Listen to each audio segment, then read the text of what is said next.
Okay, so this is your final video on your self-portrait project. So today I'm going to go over with you guys a little bit of some of the criterion for this project. I will post the rubric on Google Classroom so you can view it if you would like to. Okay, so here's what we have at the moment. So you guys should be looking at our meeting criterion. So for a total of 100 points, our criterion is 25 of that total. Okay. Now make sure you have half of your photo and half of it is drawn, however you chose to divide that. Make sure you have 4 or more values created with pencil, okay? So if we look over here, we can see that if the portrait is accurate, the 4 values are effective, and the drawing matches the photo nearly seamlessly, that's a 25 out of 25, okay? And then it goes down from there, and you can read the description on your own if you want to look at it on Google Classroom, okay?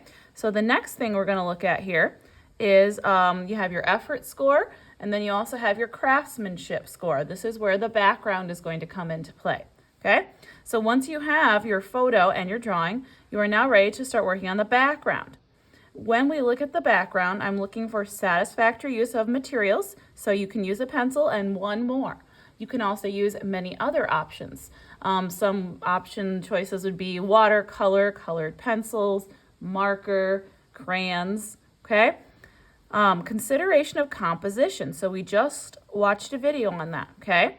So I'm going to talk to you a little bit about that today, okay? And the final one is creativity, use of a pattern in a background to create a rhythm, use of at least 10 images or words that describe you in the background, okay? So when we consider composition as far as it relates to this project, our focal point, or the point that we are all going to focus on in this image, is your portrait. Okay, so that means everything around it needs to support that focal point, okay? And there's 2 ways you can choose to deal with your background here, okay? The first one is guiding lines, okay? That's what we went over in the video. So maybe lines that go towards my center point or my focal point by radiating out, so I could divide my background into spaces, okay? That would be one way I could deal with the background. The second way I could deal with a background is by creating a pattern or a rhythm, okay?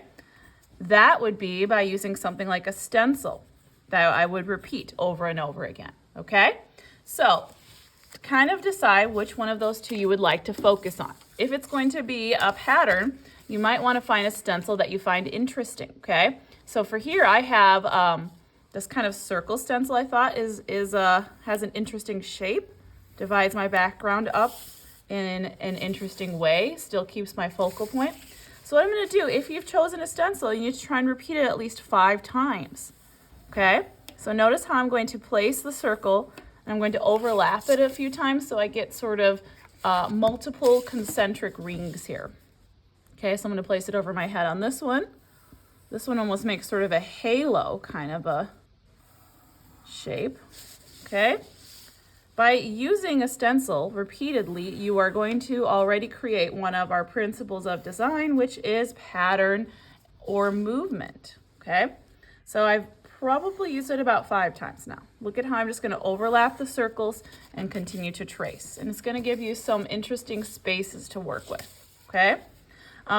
As far as how you want to deal with the rest of your photo, you have your portrait. Do you want to draw your shoulders down here, or do you want to just kind of continue with your pattern around your drawing? That's up to you. Figure out how you want to deal with it. So I'm going to go ahead and bring the circle stencil down and around for now. Okay, so remember, one of your other choices could have been guiding lines, okay? So that would have been where, like I was just showing you before, where you would have had your portrait, la-di-da, here's your portrait, okay? And you could have used a ruler to just kind of put lines that are pointing to the center, okay? So that would have been another way to break your background into sections that you would then illustrate, okay? So guiding lines would be this one. This one would be pattern or using a stencil repeatedly, okay? So now that I have decided how to divide up my background, I'm going to give you a Post-it note, or I'll leave them out for you to pick up. You need to make a list of 7 to 10 things about yourself. Okay, I made a quick little list already. I wrote artist, mother, fantasy, music, friend, nature. You may choose multiple things, okay?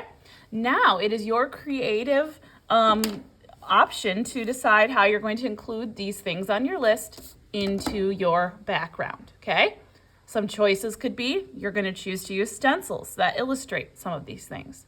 Some choices could be you're going to draw images that illustrate these things, okay? So from here on out, it is up to your own creative ideas. You need to illustrate at least 10 images or words, okay? So it could be a combination. Maybe you're going to do 7 words and 5 pictures. Maybe you're going to do 7 words and 3 pictures, as long as it adds up to 10 or more. Of course, more is always acceptable as well, okay? So from this list that I have made, okay, I am now going to kind of decide which one of these I'd like to deal with in each section. If you're somebody who likes to organize things, one thing you could do is label each section. So I'm going to do some sort of an illustration in the space that talks about me being an artist. Okay, let's go to another space. I'm going to go right here and do some sort of an illustration that talks about fantasy, or how I really like a lot of fantasy novels and stories. Okay, let's label another section.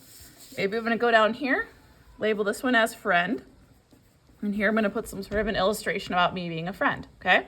Remember, you don't have to just draw pictures of people. You could also, put symbols or shapes that remind you of friendship, okay? So that's up to you. Or if you want to create a little image in each one of these that tells your story, that's fine too. Down here I have nature, okay? So that's one way to do it, okay? I'm going to label each space with what I want to put in there. Or, for example, nature, I'm thinking I could make that be just a part of the entire thing. Maybe I have vines wrapping around all of my circles. Okay, so they don't have to be limited to one section. Okay, so that is the end of this movie. So for now, consider how you want to divide your background. Do you want to use guiding lines, or do you want to use a pattern via a stencil? Okay, then make your list of the 7 to 10 items you want to include in your background.